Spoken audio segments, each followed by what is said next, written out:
பருத்தி பால் எப்படி செய்யுறது நம்ம வீடியோவில் பார்க்கலாம். நேற்றே 1/4 கிலோ பருத்தியை 3 வாட்டி அலசி ஊற வச்சுக்கோங்க.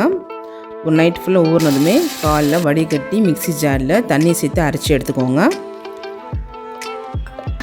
அரைச்சதுமே இந்த மாதிரி நல்ல வடிகட்டி எடுத்துட்டிங்கன்னா இந்த பருத்தி பால் நமக்கு கிடச்சிரும்.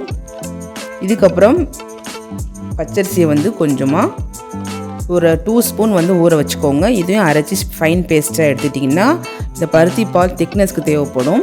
ஃபஸ்ட்டு பருத்தி பாலை கொதி வந்ததுமே இந்த பச்சரிசி சேர்த்துக்கோங்க. நெக்ஸ்ட்டு வெல்லம் 200 கிராம்ஸ் வடிகட்டி எடுத்துக்கோங்க. 3 சில்லு தேங்காய் திருவலை மிக்ஸியில் அரைச்சி எடுத்துக்கோங்க. இது கூட ஆட் பண்ணிக்கோங்க.